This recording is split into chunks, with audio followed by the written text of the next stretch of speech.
Sejam bem-vindos a mais um episódio do videocast de Falso Plano em colaboração com a Bola. Hoje temos um episódio muito especial, a entrega dos mais prestigiados prémios do ciclismo, os prémios Falso Plano que servirão como rescaldo, o último rescaldo, o fechar de página da época de 2024. Como sempre, dar-vos nota para nos seguirem em falsoplano.pt, onde podem encontrar todas as nossas antevisões, crónicas e conteúdo relacionado com o ciclismo, também no Instagram e no nosso Twitter. Eu sou o Henrique Augusto, a moderar, como sempre, este programa, e comigo hoje tenho o Fábio Babó. Olá. E um convidado muito especial, pessoas que realmente percebem de ciclismo, Rogério Almeida. Obrigado. Aqui em representação. Os Legrinhos. Obrigado, boa noite. Pessoal que ainda é mais maluco do que nós, que anda para aí por Itália e por França, a gritar pelo Botalume, sempre cheio de... E Espanha. Ou seja, já não falta nenhuma, já foram às três? Às três. Já foram às três, pronto. E para o ano, já sabem onde é que vão ou ainda estou à espera do calendário? Estamos à espera do calendário. Ver onde é que vai o João. À partida é o giro. À partida vai ser o giro. Está bem. Muito obrigado antes de mais por teres aceito o convite. Já é um amigo de longa data do projeto. E os Lingrinhas, para quem não sabe, vem da Cycling Fantasy App, que está também muito na gênese do projeto do Falso Plano. E foi por aí que acabámos por nos encontrar. O Rogério já gravou várias vezes connosco em podcasts que nós fazemos exclusivamente dedicados à Cycling Fantasy App, e deixo mais uma vez esse convite para quem quiser participar nesse jogo, que é sempre ótimo para alimentar esta nossa doença, digamos assim, de forma saudável. Vamos então aos prémios. Vamos ter 10 categorias, vamos apresentando ao longo do tempo. Houve uma votação entre todos os elementos Falso Plano e mais alguns amigos do projeto, digamos assim, e daí saíram os vencedores. Vamos começar com os 5 melhores ciclistas do ano, e na quinta posição aparece o ex-melhor sprinter do mundo, melhor sprinter do mundo. Teve uma época cheia de altos e baixos, mas Jasper Philipsen ainda teve, por este honroso painel, a honra de pertencer a este top 5. Bau, queres começar tu? Sim, boa noite lá para casa, boa noite aqui para o painel. Jasper Philipsen prometeu muito no início da época, com aquela vitória na Milan-San-Remo e o segundo lugar na Paris-Roubaix. Acaba por depois, se calhar como as coisas lhe correram tão bem no início, acaba por depois ficar um bocadinho aquém no terreno, quando há ali algumas etapas em que perde para o Milan, e depois com a vinda do Tour e o facto de ele não conseguir ganhar a verde ao Biniam, e até inclusive é só a partir da segunda semana que ele conseguiu começar a vencer, embora tenha ganho 3 etapas, não deixa de ser notório, mas achávamos que ia ser mais, e acaba por estar aqui porque no fundo venceu um monumento, portanto isso ninguém lhe tira. Agora, o não é único prova... dos não aliens a vencer um monumento. Exato. O que merece sempre um destaque. Mas que pronto, não é uma etapa, lá está, este monumento não é um monumento para sprinters, ele acaba por, nas provas que vence, aquelas que ele poderia ter vencido ao sprinter contra os verdadeiros sprinters, perdeu mais vezes vezes que perdeu do que aquelas que venceu. Não deixa de não estar aqui bem justificado o porquê dele ser top 5, mas mais do que isso, precisava de Philipsen ter feito, digamos que se calhar aqui um bom tour, ter ganho campeão da Europa, que também foi o flop. Já lá vamos. Mas sim, parece-me bem. O Philipsen acaba por fazer uma grande época, se nós olharmos só para o CV do ano, digamos assim, mas sobretudo no Tour, dada a ausência de Milan, de Merlier, de Coy, esperava-se um domínio absoluto, e sobretudo no início do Tour foi sucessivamente batido por Biniam Girmay, que era uma carta que não estávamos de todo à espera. Mas somando as 3 vitórias no Tour, à vitória na Milan-San-Remo e ao segundo lugar no Paris-Roubaix, eu acho que apesar de tudo está bem entregue aqui o quinto lugar. Quanto ao quarto, já tenho mais dúvidas, eu não contribuí para esta posição, mas Rogério, queres comentar aqui a surpresa, se calhar a maior surpresa desta lista, sem dúvida? Sim, o O'Connor em quarto é a maior surpresa da lista. Talvez olhamos para ele como uma grande época. Em relação com as expectativas. Com as expectativas dele, exatamente, porque é uma surpresa. Ele faz quarto no Giro, faz segundo na Vuelta, faz segundo nos Mundiais. Segundo no EA Tour, se não estou em erro, e ainda ganha uma etapa. No EA Tour ganha a etapa em que o colega puxa muito, e ele a seguir ataca e ganha aquela etapa, acaba lá em segundo lugar, ganha aquela etapa. Pronto, aí está, é aquela coisa. Não ganhou nenhuma prova de uma semana, por exemplo, mas em termos de expectativas para o que esperávamos dele no início. Sim, claro. Acho que sim. A própria equipa da Decathlon foi só por si uma grande surpresa ao longo do tempo. É verdade. E eu acho que o O'Connor acabou por beneficiar um bocadinho com isso, embora a própria equipa não tivesse todas essas expectativas dele, e por isso é que o deixou sair, se calhar, para a Jayco, antes mesmo da Vuelta, e depois dá-se todo esta ascensão do O'Connor, porque o O'Connor, se formos a ver, faz um bom giro, mas depois é aqui na segunda metade da época que ele faz, digamos. Sim, a maior parte. Aliás, o giro dele, dadas as perspectivas com que entrou, até pode ser considerado, de certa forma, uma desilusão ele ficar atrás, ao falhar o pódio, atrás de nomes como Dani Martínez. Ele entrou com um estatuto de, a seguir ao Pogacar, era um dos voltistas com mais créditos firmados. Aliás, até faz aquele momento no Santuário da Europa, se não estou em erro, que o Pogacar ataca, ele vai na roda dele. Como se arrebenta logo. Exato. Vai na roda dele os primeiros 7 segundos. E depois foi de marcha atrás até chegar à meta. Pronto, a própria equipa já não apostou nele este ano para o Tour, por isso é que escolheu este E acabou calendário. por se libertar mais um bocadinho. É um ciclista que consegue aproveitar muito bem os momentos de corrida para maximizar os seus resultados. Antes de irmos ao top 3, e porque eu acho que o top 3 é mais ou menos indiscutível, eu queria discutir a grande ausência aqui, que é Jonas Vingegaard. Ou seja, se não está em quinto, se não está em quarto, também não vai estar nos 3 primeiros, dada a época que ele teve. E queria comentar como é que o ciclista que venceu este prémio na época passada, é preciso lembrá-lo, como é que vocês comentam o facto de nem sequer aparecer no top 5? Até acho que é tipo os sprinters, quando podem ganhar 20 etapas numa época, mas se não ganhas no Tour, falha. Podemos levar um bocado por aí. Ele falhou, entre aspas, no Tour, derivado à queda, tudo bem, faz segundo. Ainda ganha uma etapa, faz, salvo erro, 3 em outras 2. Sim, faz segunda em outras 3. Segunda em outras 3, é isso mesmo. Ainda ganha no Tirreno, ganha na Volta à Polónia. Sim, mas acho que em relação aos outros ciclistas que têm todos mais do que um objetivo na temporada, para o Vingegaard, que o único objetivo da temporada era o Tour, e mesmo depois do Tour não sair como se estava à espera, não lhe é dado nenhum outro objetivo, acaba por ser aqui um bocadinho irrisório comparativamente com outros atletas que tiveram mais do que um objetivo ao longo da época. Eu acho que tem a ver com a relação, como falámos há pouco, e não estou a discordar da votação, isto é democrático, não tem problema. Eu acho que, por exemplo, a questão do Vingegaard versus O'Connor é muito o jogo com as expectativas. Ou seja, aquilo que nós esperávamos do Vingegaard, e para não esquecer que o Vingegaard teve no estaleiro 2 meses ou 3, depois da queda bruta que teve no País Baixo. E é um ciclista dos que estão ausentes aqui, que eu tenho quase certeza que no final da próxima época marcará a presença, ou regressará pelo menos a este. Lá está, é um ciclista que tu depois do Tour deixas de ver, não participa em clássicas. Foi ser pai. É muito mais complicado. Tudo bem, mas... Mas isso não entra no falso plano, não é? O ser pai não marca pontos aqui para este prémio. No terceiro lugar, foi praticamente indiscutível Mathieu Van Der Poel. Bom. Para mim era indiscutível. Os outros 2 que estão acima fizeram efetivamente uma época muito melhor que ele pulou em segundo, mas eu sou hater do segundo, por isso não conta. Pronto. Ele começou a época muito forte. Foi aquele início de época em que ele praticamente levava apenas 5 dias de competição e desses 5 dias tinha para aí 3 vitórias.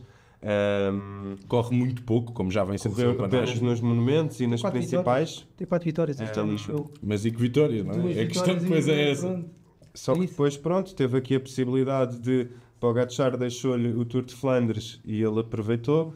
Paris-Roubaix, o que é que se há de dizer com aquele ataque que deixou toda a gente para trás e se dúvidas houvessem que Jasper poderia aqui fazer nem começou nos monumentos, Mathieu Van Der Poel tirou logo o cavalinho da chuva daquela gente toda. Depois foi-se um bocadinho abaixo no Tour. Já vem sendo hábito também, digo. Eu acho que o Tour deste ano, por sinal, é mais ajustado. A ele temos aqueles primeiros 10 dias, saiu esta semana o percurso da Volta à França. E eu acho que ele vai andar atrás da amarela. Exatamente. Ok, tentou ir a Liège para ver se combatia com Pogacar, percebeu que fez o melhor que podia. Não tem hipótese. Nos próprios Jogos Olímpicos não conseguiu aproveitar o momento e depois Mathieu Van Der Poel acaba por ser um corredor que é sempre muito marcado nestas provas de um dia e isso acabou por acontecer que houve ali um momento em que Mathieu Van Der Poel fica com o Van Aert e se Mathieu Van Der Poel faz a ponte era estar a levar Van Aert consigo, isto nos Jogos Olímpicos. Nos próprios Mundiais foi sempre ele e Remco Evenepoel que tiveram de trabalhar, mas pronto, já não conseguiram chegar a Pogacar. Mas faz terceiro num percurso dos Mundiais que muita gente olhou para os percursos e achou que ele não ia ser capaz de ser competitivo. Certo. Acaba por ser. Ele próprio viu-se que perdeu muito peso na altura, comparativamente como estava no início da época e como terminou a época. Pronto, é só aquele ciclista que é talhado para estas etapas e provas de um dia, provas de uma semana. Infelizmente não é um voltista. E mais uma vez, não têm que ser todos voltistas, e mais uma vez nos objetivos dele ele teve Felizmente. ao seu nível. Não é infelizmente, eu acho que é felizmente, não é voltista. Não tem que ser todos de tudo, não é? Se fosse voltista, acabavam algumas clássicas. Certo, não, mas já tenho saudades de ver aquele... Também é óbvio que as etapas têm de se predispor em termos de perfil para isso, mas tu estavas habituado a ver um Van der Poel a agarrar uma camisola cor-de-rosa. Quando tu queres dizer não é voltista, não quer dizer que compita pela geral, Sim, mas lá, ter mas boas estar lá, mas estar ter lá. boas prestações. E terceiro, Eu aí concordo contigo. E aquele comboio, Mathieu Van der Poel e Jasper, não foi tão eficaz este ano como foi no ano anterior. No segundo lugar, Temos Rogério, Temos o Remco Van o Poel. melhor, fez o melhor que podia, não é? Era difícil pedir-lhe uma época muito melhor do que o que ele fez. Não conseguia muito melhor do que conseguiu. Talvez um Mundial, mas a Lombardia não dá. Não tem hipóteses. Não tem Os mundiais não têm hipóteses. Ou seja, ele ganhou onde andou, tirando onde andava também o outro rapaz que vem a seguir, e faz a dobradinha olímpica quando o Pogacar decidiu não ir. Ele aproveitou da melhor maneira, um feito que nunca tinha acontecido no ciclismo, na história do ciclismo, ganhares o contrarrelógio e ganhares a prova de estrada. Soma a isto, terceiro lugar na Volta à França, que o consolida como o melhor voltista a seguir a Vingegaard e a Pogacar, quando ainda estava muito em volta, em dúvida. Depois faltou-lhe, a meu ver, nas provas de uma semana que participou. No País Baixo, naturalmente, acaba por existir. E o Paris-Nice perde, mal perdido, para Jorgensen. Do meu ponto de vista, foi assim o único momento de falha de Remco. De resto, perdeu para aquele que é o melhor ciclista do ano, que eu não sei se lá em casa conseguirão adivinhar. O ciclista que acabou de fazer a melhor época, provavelmente, da história do ciclismo. Nós, nos últimos 2 episódios, falámos massivamente dele, por isso acho que não vale a pena estarmos outra vez a esmiuçar a época incrível dele, mas peço só umas palavras boas em relação àquilo que foi a época de Tadej Pogacar. Chapeau para Tadej Pogacar, não é? Ciclista mais vitorioso alguma vez no ano. 24 ou 25? Ele não chega a ser, ele ficou a 2 vitórias de ser o ciclista com mais vitórias de sempre. É o ciclista estatisticamente, ou seja, a importância das vitórias, a quantidade de pontos, eu sei que amelhou, é que é a melhor época de sempre. Ok, pronto. Eu vi que na altura, quando ele tinha igualado as 23 do Sagan e do Cavendish, que acho que há um que tem tinha que ter ido a Guanxi para resolver. Mas pá, o que dizer? 2 monumentos, Liège e Lombardia. Incontestados? Incontestáveis. Sim, 2 grandes voltas incontestáveis também. 6 etapas em Que a partir do momento em que pegou nas camisolas nunca mais as largou. Tipo, acho que é difícil também descrever. Caso tenha ido aos Olímpicos, poderia até, se calhar aqui, ter almejado de alguma forma aos Olímpicos, mas sem dúvida que um grande objetivo do esloveno este ano era o Campeonato do Mundo e ele preparou-se para isso. E daí também se percebeu a forma como ele vence, a maneira como ele festeja. Era algo que ele já vinha há muito a procurar e é muito bonito quando tu vês o melhor ciclista do pelotão com as cores do arco-íris. É tipo, não há melhor. Vai ser, não havia melhor pessoa para entregar. Se 24 foi o que foi, não, só deixa água na boca para ver o que é que vai ser o 25. Passamos então ao primeiro dos outros prémios. Isto aqui não é bem um prémio, é quase uma classificação. O prémio Bolt, que premia o sprinter, ou o melhor sprinter mais rápido da época. E apesar da votação ter sido distribuída por 3 ciclistas, houve um grande vencedor. Rogério? Temos o grande vencedor, que é o Jonathan Milan. Exato. Jonathan Milan, que é o melhor sprinter da época. Ele já o ano passado no Giro tinha demonstrado que estava a subir de nível, mas aquilo que ele este ano com a transferência para a Trek consegue apresentar. Ele faz sprint de 300 metros. Exatamente. E no Giro foi dominador e depois teve aquela questão em relação a outros como Philipsen, Merlier, que é no frente a frente, mesmo em corridas menores, foi quase sempre o melhor, e eu concordo com ele vencer este prémio, não só porque ele não é o ciclista que tem mais vitórias, o sprinter com mais vitórias é o Tim Merlier, não foi o melhor sprinter do Tour, por normalmente estas são as 2 principais categorias para vencer, só que ele não teve no Tour. Acho que a última época em que Pedersen lhe roubou essa oportunidade, acho que já não será assim. Mas no embate, a sensação que eu tenho com o Milan é, se estiverem todos em posição igualmente boa para lançar o sprint, ele provavelmente será o principal. As únicas vezes em que ele não vence ao sprint são vezes em que está mal colocado, e isso acabou por não acontecer muitas vezes, porque este ano também tiveste um Consoni incrível nos lead-outs. A Trek estava sempre muito organizada. Tive pena de não ver Milan numa Paris-Roubaix mais destacado, porque acabou sempre por cair. Ou seja, eu ainda tenho a esperança de ver o italiano assim naquelas clássicas mais acidentadas, que não são para puros sprinters, mas para sprinters que passam dificuldades. A imagem de Philipsen. Um bocadinho a imagem de Philipsen, eu acho que, digamos que Milan também pode lá chegar. Só que também não sei se para fazerem esse tipo de esforço, depois também não perdem um bocado daquela ponta final. Que é o balanço, é o equilíbrio entre é esse equilíbrio eterno que este tipo de ciclistas procuram, mas eu acho que para Milan dar o salto de vencer o Prémio Bolt para estar no top 5 precisa de juntar alguma coisa que não só os sprints puros, e eu acho, como tu disseste bem, concordo, que ele tem a capacidade de, sobretudo no pavé, uma Gent Wegelgem, eu nunca consigo dizer este nome, uma Paris-Roubaix, ter bons resultados. Nota só para, houve ainda votos para Guilherme, mas nós ainda vamos falar dele um bocadinho mais à frente, por isso não nos vamos alongar aqui. E é engraçado que Philipsen, apesar de entrar na categoria anterior, aqui teve 0 votos. Aquele que foi o vencedor desta categoria na época anterior, mais uma vez provando o quão as coisas podem mudar de um ano para o outro. E Philipsen continua a ser um grande ciclista, mas este ano, a nível do sprint puro, pareceu muito menos imbatível do que aquilo que era esperado. Tínhamos comentado aqui que, efetivamente, para um ciclista, o ciclista na especialidade de sprint, ou os sprinters, digamos assim, são aqueles que são mais, digamos que, prejudicados nisto do reconhecimento, porque têm muito pouco tempo para mostrar aquilo que são capazes, e parece que, basicamente, a invencibilidade deles só dura até à corrida seguinte. Certo. Porque se na corrida seguinte tu és ultrapassado por outro, tu deixas de ser o melhor. Não, e eu concordo até numa perspectiva de é muito mais provável o melhor sprinter não ganhar um sprint do que o melhor trepador não ganhar uma chegada em alto.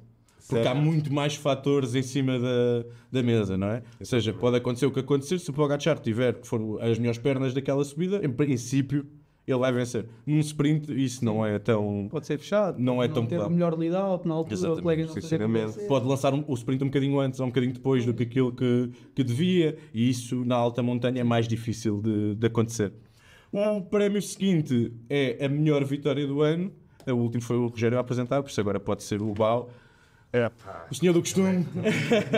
A melhor vitória do ano foi Pogacar nos Mundiais, naquele ataque histórico de 100,8 km, que aliás até está destacado na bicicleta dele, lá por baixo, num detalhe super interessante. O ataque que o próprio esloveno apelida-te como estúpido, mas acabou por o fazer, ajudado ainda pelo seu companheiro de equipa Sivakov, que independentemente de estar a representar outra seleção, deu ali o corpo às balas. E Tratnik antes. O Tratnik estava a representar a mesma seleção, mas também ajudou um bocadinho. A equipa. Ainda causou ali, para recordar um bocadinho, ainda causou ali algum impasse quando o Pogacar passa ali nos últimos 20 km, ali por algumas dificuldades. Eles chegam ali perto de 30 segundos, mas ninguém o conseguiu apanhar, e foi uma das vitórias mais históricas e por isso mesmo um momento do ano para nós. Sim, a consagração do melhor ciclista do mundo. Queres acrescentar alguma coisa, Rogério? Nós tivemos aqui mais duas vitórias votadas e eu acho que ambas merecem um bocadinho de análise, porque são duas bastante interessantes. A primeira delas, de Pablo Castrilho na Volta à Espanha. Ele venceu duas, mas a segunda vitória dele no Coito Negro. É algo... Deixar o Sivakov para trás, o Vlasov. Deixar o Vlasov quando ele chega novamente, deixa-o novamente para aquela trás. Cara de sofrimento. Nos últimos 3 km ele ataca 3 vezes nessa subida, tipo, aquilo foi uma explosão de energia do homem da Ken Pharma, que lhe valeu, no fundo, a entrada no World Tour. E mesmo a forma como ele está em cima da bicicleta torna aquilo mais épico. E foi aquelas chegadas em alto com nevoeiro. Chegadas em alto com nevoeiro são sempre mais... dão sempre mais uns pontinhos de espetáculo. Há alguma mística. Parece sempre que é mais inclinado. Exatamente. E o Bau destacou um momento que foi o teu voto, Por isso é que eu estou a puxar para ti e que merece. Acho que no fundo era algo que nós já associávamos até mesmo no ano passado e foi... Já duvidávamos que pudesse acontecer? Também. Felizmente a Astana tornou possível e foi no fundo a 35ª vitória numa etapa da Volta à França de Mark Cavendish, que acabou por ser um momento muito bonito, porque lá está, não é todos os dias que alguém bate um recorde destes tão, ou com tanta história, e depois ver todo o pelotão, a maneira como festejou com Mark Cavendish, deixa-me ali um bocadinho speechless na maneira de... Foi um momento muito bonito, sim. É muito mais do que equipas ou pessoas, ali foi um momento... E com os problemas psicológicos públicos que o Cavendish passou entre os momentos de glórias e o reerguer-se, a doença, e depois esse momento em que todo o pelotão se alinha para o cumprimentar, quando já parecia que a 35ª não ia acontecer. Aliás, eu acho que ele este ano só vence isso e vence na Vuelta a San Juan, ou seja, uma prova altamente secundária logo no início da época. Pá, ele foi só bem para aquilo. E depois ele meio que se retirou logo a seguir aqui. Ele ainda anda de bicicleta, mas já está feito o que era para fazer. Acho que foi o retirar-lhe um peso enorme de cima dos ombros. E eu fechar uma história bonita e aproveitar o recorde enquanto pode, porque vem aí um papão, não sabemos, 35 são muitas. 35 são muitas. Eu acho que ele chega lá. Mais 4 anos? É este ritmo, tá bem, mas ele não vai ganhar 6 etapas todas. Acho que eu. Pode ganhar 7. Pode ganhar mais, é verdade. Ele tem quantas? Tem 3, 6, 9, 12, tem 14? 14? Não, 17. Pois, já vai meio. Já não falta tem mais tudo. probabilidades de ganhar em diferentes cenários do que o Cavendish. E até o Cavendish, o número do Cavendish 35 é impressionante, até porque ele tem anos, sobretudo na HTC, em que eles praticamente eliminavam aquele fator que nós estávamos a falar há bocadinho, de nem sempre o melhor sprinter ganha. Não. Porque ele não ganhava sempre, mas ganhava quase. Há várias edições em que ele ganhou 5, 6 etapas. Era um domínio absoluto, não só mérito dele aí também, mérito do comboio da HTC, que era uma coisa inacreditável e que até o momento nunca mais teve réplica de que eu tenha ideia, um comboio tão dominador. E os que saíram do comboio depois tornaram-se sprinters. Sim, exatamente. Eram bons o suficiente para isso. Para isso. O prémio seguinte é a surpresa do ano e fica aqui a cargo do Rogério, nos dizer, até porque foi o teu voto. Surpresa do ano é o Guilherme ganhar a camisola verde no Tour. Ninguém esperava. Nem ele. Aliás, ele não estava programado para ir ao Tour. Inicialmente. Ele vai ao Giro, só que cai na primeira semana e eles acabam por reformular o calendário dele de forma a ele ir ao Tour. E aquilo é um louco. Ele ganhar aquilo, ganha 3 etapas, consegue ganhar a verde. E ganha logo muito avanço, as 3 etapas, se eu não estou em erro, são nas primeiras 10, 12 dias. Principalmente ele ganha avanço quando o Philipsen é desqualificado. Exatamente. Certo. E depois protege sempre. Que é uma etapa que ele ganha, acho eu até. Sim. Ele ganha, sim. O Philipsen fazia segundo ou terceiro e é lugar fechado a Van Aert. Exatamente. E ele ganha aquilo e ninguém estava à espera, nem ele. Sim, quando ele vence a primeira etapa, ou seja, nós nunca tivemos a ideia do Guilherme como um ciclista, um puro sprinter, para ir ganhar sprinters. Ele só um dos sprints que ele ganha é que é um sprint puro, os outros são dias mais acidentados, mas ele mesmo nos sprints puros esteve sempre lá. Sim, e a primavera não estava a ser espetacular. O resto é péssimo. Só que quem faz a festa no Tour está feita. Não, sem dúvida. Aquela festa, aquele povo, aquilo é... Sim. Foi a primeira vitória de sempre do Eritreu, e também não quero errar se não foi também um ciclista africano no Tour. Africano negro. Africano negro, sim. Sim, por causa do Froome. O Froome tu precisas sempre meter um negro por causa disto, que o Froome é africano. Pronto, e ele consegue 3 nesse ano. E é incrível ver como é que a Eritreia depois lhe responde, tipo, pareitos, tipo... Ele nem precisava de ganhar as etapas. Sim, ele já é um herdeiro. Ele ganha uma etapa no Paris-Nice. E foi a festa que foi. É uma festa enorme. Ele ganha uma clássica, é uma festa enorme. E acaba um bocado por salvar a época da Intermarché, que é muito fraca ao longo do ano. E mostra o poder da confiança no ciclismo. Ou seja, ele não vinha fazendo uma boa época. Ele vence a primeira vez numa etapa até... e depois a partir daí não falha um sprint, está sempre na luta, está sempre dos primeiros, ganha mais 2 etapas, começa a defender a verde, quando as odds para o Philipsen ganhar a verde no início do Tour eram baixíssimas, ou seja, estava praticamente garantido, não se achou que...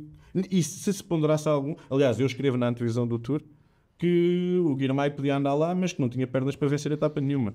Pronto, e as pessoas ainda nos ouvem. Mas acho que não era só eu que não estava à espera. Não era só eu que não estava à espera. Os outros 2 resultados que tiveram destaque um deles foi o Narvaez, a primeira etapa do Giro, que eu acho que foi a única vez no ano inteiro que alguém mano a mano bateu o Pogacar e ganhou o Pogacar. Também bateu mano a mano. Mas o Pogacar naquele dia passou-se alguma coisa. Mas a gente já lá vai porque isso também tem destaque aqui. E o outro que recebeu votos foi Luca Mosato, que fez segundo na Flandres. Se calhar foi mesmo a maior, pelo menos para mim, foi se calhar mesmo a maior surpresa do ano. Mas como não é uma vitória, não tem a mesma graça. Tipo, nós andávamos a perguntar porque é que ele custava 600 na Fed. Exatamente. E de repente ele saca um segundo lugar no momento e tu ficas... Da onde é que isto... Ele tinha tirado uma vitória também numa clássica ao sprint. Está bem. Mas era o sprint. Baixinha. É que se fosse Roubaix ainda é como o outro. Flandres. É surreal. Flandres, Morgado, quinto classificado. Sim, essa corrida foi caótica. Essa corrida foi caótica no geral. A seguir, a melhor contratação do ano foi uma votação que só teve 2 nomes em cima da mesa e eu acho que de forma justa. Qual deles é que saiu por cima? Quem saiu por cima foi sem dúvida Jonathan Miller, pela transferência da Bahrein para a Lidl Trek. Havia muita expectativa porque Miller já tinha feito um grande giro e ia ingressar numa equipa que já estava a ser vista como a terceira potência dentro do pelotão, a seguir à UAE e à Visma. A lutar por esse lugar com a Quick-Step, com a Bora, mas principalmente nas clássicas, nos monumentos.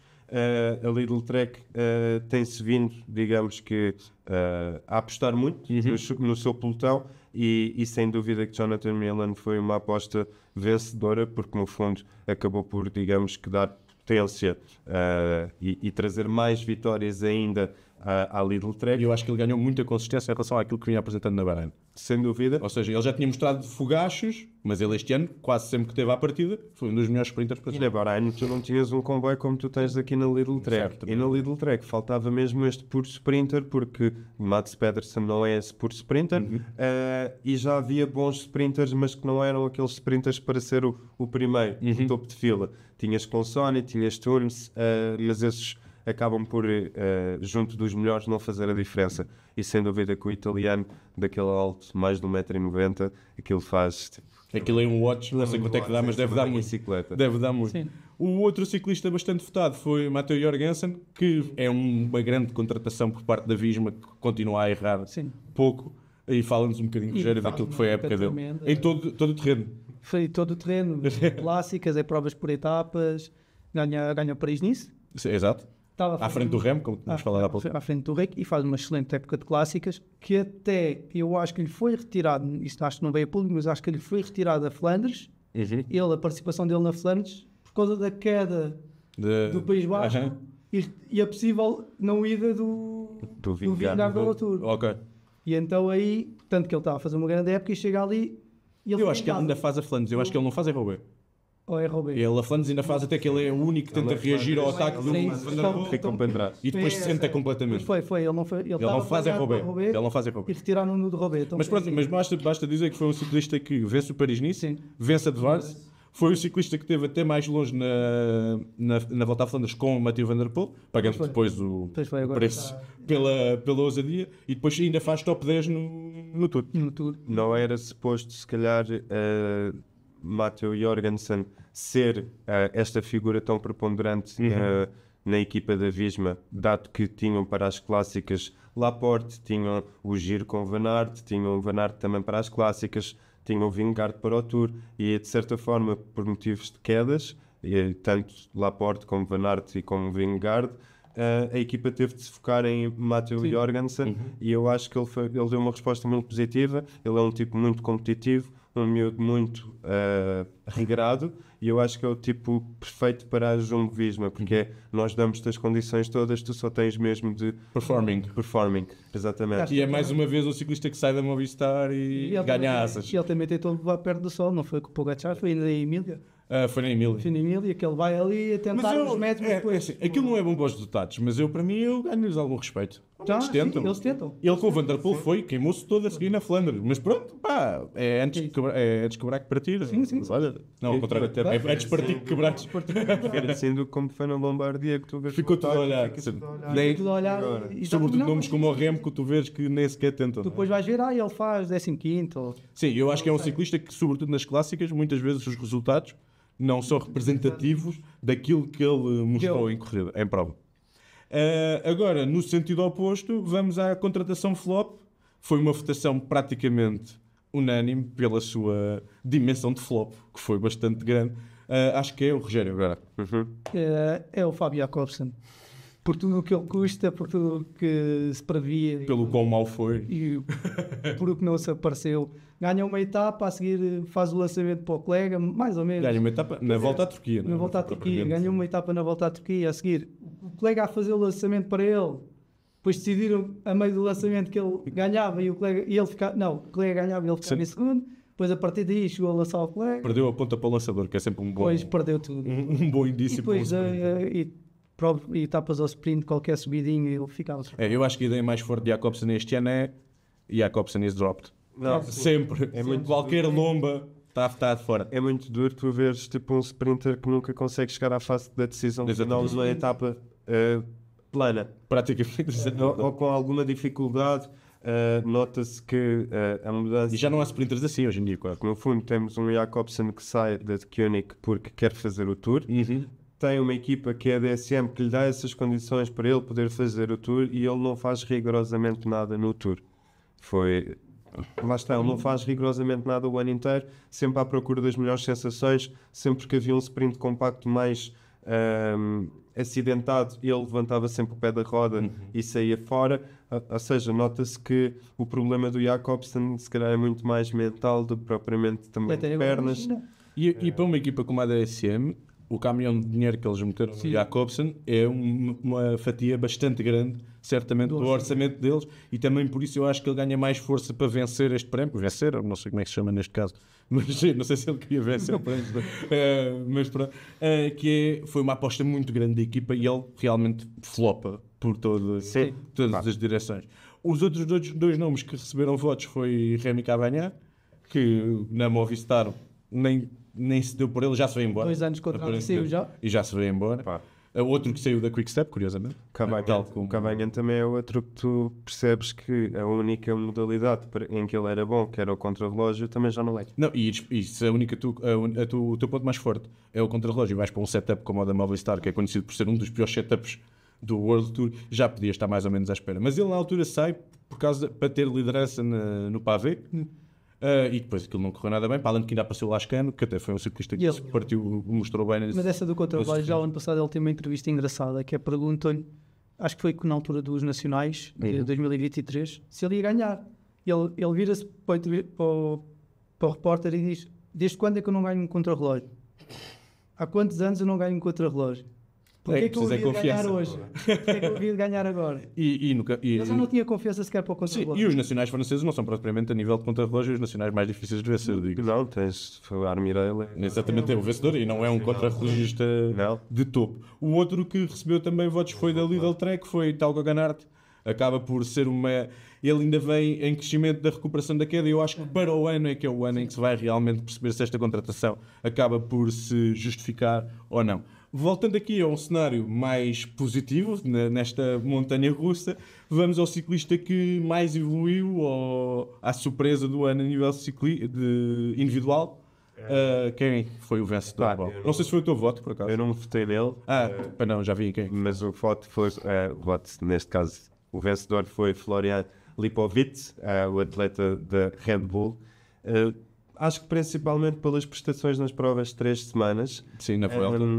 Acima de tudo foi aquele escudeiro de Roglic sempre até à última, aquele que acaba por se bater mais. E ele aparece muito bem na Suíça numa das provas. Na Romandia faz terceiro. Pronto, mas acho que depois, sem dúvida, que este resultado, eu acho que este voto acaba por ficar retido na memória do que ele faz na Vuelta. E sem dúvida que na Vuelta, onde também esperávamos ter um Dani Martínez forte e não foi, foi o Lipovic que acabou por, digamos, que estar ali ao lado de Roglic. E fecha 7º lugar, que é uma prestação. E acho que melhor que Vlasov. Sim. Ele foi o melhor classificado da Bora, a seguir, obviamente, a Roglic, que foi o vencedor da prova. E eu acho que ele tem uma vantagem para a vitória neste prémio em relação a, por exemplo, o nome que vocês os dois, se eu não estou a erro, votaram, que foi Lennart Van Eetvelt, que é o Lipovic era mais desconhecido, não é? O Van Eetvelt já era visto como um ciclista promissor, em que este ano e durante esta época comprova o seu valor e o seu talento. Lipovic apareceu mais do nada, pelo menos no meu radar. Exatamente. E é a tal situação, ou seja, mas tu ao mesmo tempo, o Lipovic até foi um daqueles corredores que teve de aparecer sobre a sombra do seu líder, e tu tiveste no Vuelta um Van Eetvelt quase encabeçado com líder. Isso depois tem a ver com a equipa onde estás inserido. Sem dúvida, não é? Sem dúvida. Mas acho que é um prémio que está muito bem entregue. E o Van Eetvelt, não sei se não é o único ciclista a ser o Pogacar, agora estou-me a arriscar um bocadinho. Não sei, não tenho a certeza. Que ganhou 2 provas do World Tour este ano. De etapas. Ele ganha o AE Tour, ganha o Guangxi. Ganha o AE Tour. E ganha o Guangxi. São as 2 que interessam menos. Mas ganha 2. E não sei se mais alguém ganha. O Vingegaard ganhou a Polónia e ganhou também 2, sim. E ganhou o Giro. O Tirreno também ganha 2 no Guangxi. Não, mas são etapas. Eu estou a dizer 2 classificações por etapas. 2 classificações. 2 gerais, está bem. Pronto, mas estarem na companhia de Pogacar e de Vingegaard, não estás mal, não é? Não estás mal. Os outros 2 nomes que receberam votos também foi Derek G, que acaba, o ano passado já tinha feito um giro interessante, mas este ano, com o pódio no Dauphiné e o top 10 no Tour, comprova-se um ciclista a dar garantias de um nível diferente, e Thibaut Nice, que foi o meu voto, foi para cá também, mas que não é preciso ganhar este ano, porque ganha para o ano que vem. Ele para o ano que vem, este ano deu umas luzes, para o ano que vem a fazer o calendário de estrada de início ao fim, a fazer grandes voltas e com o pico que ele tem. Se ali de vou tirar do projeto Mickey Mouse e o puser exatamente, e o deixar fazer as corridas a sério. Que convém. O GSL 60 com os grandes à mesa. Eu acho que sim. Eu acho que aquele kick que ele tem numa subida de 3 km a 7% ou assim, epá, não estou a dizer que vai chegar ao Pogacar e vai ganhar o Pogacar, mas estou a dizer que vai dos normais, dos melhores, vai ser de topo. Sim. Porque ele sempre que abordou, ele praticamente todas as provas que entrou este ano, por etapas, venceu etapas em todas. Ele está no top 10 dos mais pontos. Com mais vitórias. Com mais vitórias. E com poucos dias de corrida. Tem 30 e qualquer coisa. Pois, exatamente. Eu posso ver aqui rapidamente, mas eu sei que ele tem poucos dias de corrida e só começa a época já bastante tarde, porque ele também tem outros objetivos no ciclocross. E começa tarde, sai cedo. Exatamente. Ele faz 34 dias de corrida e ganha na Romandia, ganha na Hungria, ganha na Noruega, ganha depois na Suíça e ganha na Polónia. Ou seja, em todas, eu há bocado disse em quase todas, mas foi em todas mesmo. Ganha o sprint, ganha sprint em subida, ganha em alta montanha. Alta montanha, não. Ganhou, foi na Romandia ou na Suíça? Ganhou uma que é... Sim, mas foi uma fuga muito esquisita também, mas sim. Mas é um ciclista que eu para o ano estou a contar um nível muito, muito alto. Se aqui foi o ciclista que mais nos surpreendeu, a seguir vai para o que mais nos desiludiu, o prémio do desaparecido do ano. Esse prémio tinha outro nome. Pois tinha, mas vai ficar desaparecido do ano. O Pratas depois chateia-se comigo. O prémio desaparecido do ano foi para Sepp Kuss, o grande e surpreso vencedor da Vuelta de 2023. Este ano decidiu não aparecer. Tirou férias. Apareceu de facto com Covid a uma semana do Tour que não o permitiu ir ao Tour. Por isso também já não tinha ido ao Giro, porque a ideia era ir ao Tour.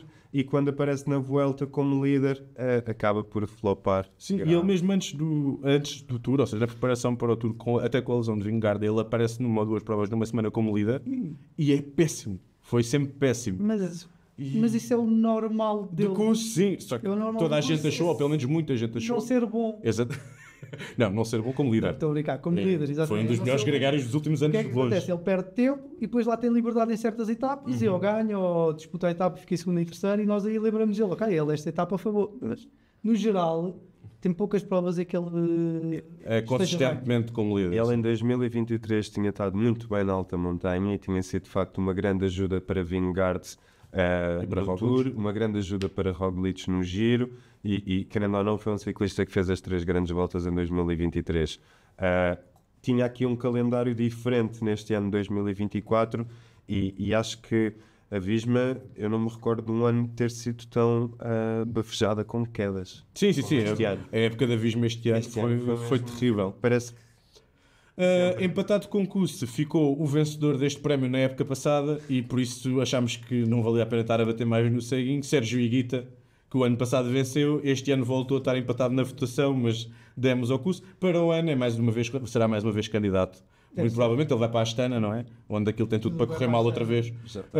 sair da bora porque também não estava lá. Ao menos tentar fazer alguma coisa diferente. Este ano de Higuita foi completamente ao lado. Não tinha a única prova. Todas aquelas que poderiam até ser do seu perfil, ele nunca estava. E é um ciclista entusiasmante, que era entusiasmante e que subitamente, pura e simplesmente, desaparece completamente do panorama da discussão das grandes vitórias. E ele até esteve presente numa grande volta, acho que foi no Giro, completamente a leste, sem tu dares por ele. Vou alterar aqui um bocadinho a ordem para guardarmos este prémio para o fim e vamos falar então do momento meme do ano. Queres apresentar tu, Uau? Sim. Não sei se foi unânime. Não foi unânime. Não foi. Foi quase. Não. Ok. Então, para o momento meme do ano, temos um momento em que João Almeida manda Juan Ayuso vir trabalhar lá para a frente. Mas é trabalhar, pá. Na subida do Galibier. Sem dúvida que foi um dos momentos mais falados do Tour. Pelo menos na primeira semana. Sim. E teve repercussões até ao fim da época, ou seja, mesmo na imprensa internacional, a questão do Ayuso versus Pogacar, Ayuso versus UAE, ainda continua a ser uma das novelas. Ao dia de hoje, mas nós também percebemos que o Ayuso também é uma grande aposta do UAE, porque se calhar também se não fosse assim tão grande aposta, se calhar já teria saído, porque de facto aquele mais do machinho do que da UAE. Nós acabamos por descrevê-lo como meme, por toda a situação em si. E porque não deixa de ser engraçado, por também ter metido o João com... E porque é uma grande imagem. Eles estavam supostamente a trabalhar os dois na frente, depois há uma altura que o Ayuso vai para o fim do grupo, o João já está puxado a 3 km, e foi mesmo à tuga. Virou-se para trás, tipo, então, não posso dizer o que é que ele deve ter dito, porque ele deve ter dito coisas que eu não posso dizer. Isto depois teve toda uma repercussão na internet e teve toda uma repercussão para aquilo que veio dali para a frente. Juan Ayuso acabou por não ir à Vuelta e João Almeida acabou por ser o líder. Nota-se que a equipa aqui foi um bocadinho em prol da sua própria equipa e não apenas de um ciclista, certo. E acabou por dar mais razão, digamos, que a João Almeida, e Juan Ayuso acabou por ser um bocadinho prejudicado. A repercussão foi logo lá. Sim. Porque no dia a seguir foi o Yates a falar sobre o assunto. Também, sim, não foi os portugueses que montaram isto foi mesmo, aconteceu mesmo. E ele próprio, não sei se foi nessa etapa que ele, Ayuso, o Lascano sai para ir para a fuga e ele vai atrás do Lascano. Está ainda durante um bom bocado da frente e é avisado pelo rádio que passa na transmissão a dizer anda para trás que isso ainda vai dar problemas. Sim. E também depois vimos posteriormente no Canadá o Pogacar a ter de ir buscar o Ayuso para vir trabalhar para a frente. Sim, aquilo claramente ficou tenso, para além de que fica-nos sempre bem a ver um prémio que foi vencido por um português. E por isso o João este ano infelizmente não teve um nível que nos permitisse colocá-lo no dos outros, por isso fica no momento mesmo e acho que está bastante bem entregue. Queres-nos falar um bocadinho dos outros dois que tiveram votos, das outras duas situações que tiveram votos? Uma delas é a cómica da partida dentro de um carro. A partida da etapa da volta dentro do supermercado. Isso foi o mais icónico de sempre. Foi a terceira. Foi logo na primeira semana, não sei. Foi a quarta etapa em Espanha. A primeira não em Portugal. Foi a quarta em Espanha. Foi a etapa do O'Connor. Que arranca que é genial. Arrancou literalmente, para quem não viu, à frente das caixas do supermercado. E o outro momento que teve um voto também, acho que este aqui pode ser o Bau, que o Bau gosto muito deste ponto e foste tu que votaste. Nisso, não foi? Foi de facto também depois da época que a Visma estava a ter, a maneira de salvar a época acabou por ser com o anúncio da contratação vitalícia ou com a renovação de contrato vitalícia de Wout van Aert. Portanto, nós nunca vimos nada assim em nenhum desporto, muito menos no ciclismo. Não sabemos que moldes é que tem esta renovação de contrato, se é feita por base de resultados ou até quando é que é. O que é certo é que Wout van Aert, enquanto for ciclista profissional, apenas vai representar as cores da... E o momento mesmo era a Visma ou era o momento que tu fizeste com o Wout van Aert e a cara da Carolina Deslandes? O momento mesmo foi mesmo a posição da Visma. Ah, ok. Era só porque se não estavas a dar a medalha a ti próprio. E ficava-te mal. Não. Dizes que tinhas feito o melhor meme do ano. Não tenho esse tipo de não. Mas por acaso são os memes do ano. Foi muito. Agora, o melão do ano, ou seja, quem saiu de uma prova com maior azia. Melon d'Or. Rogério, queres-nos falar um bocadinho deste momento? É o Philipsen perder os europeus contra a própria equipa. Aquilo é... duas equipas. Exatamente. 2 lançamentos e ganha quem tinha o pior comboio. Sim. Quem teve o pior comboio. E o outro é que supostamente é a grande estrela, a belga dos sprints, e o Merlier, com um comboio secundário só com o Van Laberg, praticamente. Cunhado. Acaba por... Acho que é padrinho. É cunhado mesmo? Eu acho que é cunhado. Ok, não vou discutir a árvore genealógica aqui. E acaba por vencer e vê-se o melão do Filipe Santali bem patente na cara dele. Outros votos foram para a época da Visma, no geral, não correu bem, e para a Giat Tuga e o moderador deste podcast, na Vuelta, quando achámos todos que o João ia ganhar, e depois há só um dia em que ele desaparece da corrida por Covid, mas para a expectativa onde nós estávamos também. Nos dias a seguir custou-me ver. Durou. Mas foi bom enquanto durou, exatamente. Para fechar este episódio muito especial dos Prémios Falso Plano, vamos àquele que foi o melhor momento do ciclismo neste ano, e este vou-me dar ao luxo de ser eu a apresentá-lo. Foi a etapa 11 da Volta à França. Eu fui um dos que contribuí para este voto e para esta vitória, em que Pogačar já estava de amarela, ataca. Nós achámos, ele ganha facilmente 40-45 segundos sobre o grupo perseguidor. Nós achámos, praticamente todo o mundo ciclístico achou, acabou o Tour, e vindo mais ou menos do nada, numa subida de 6-7 km, ganha aos 45 segundos, cola-se a Pogačar, e aquilo que nós achámos que iam ser 2 semanas de seca, que depois vieram a ser mais ou menos, mas pronto.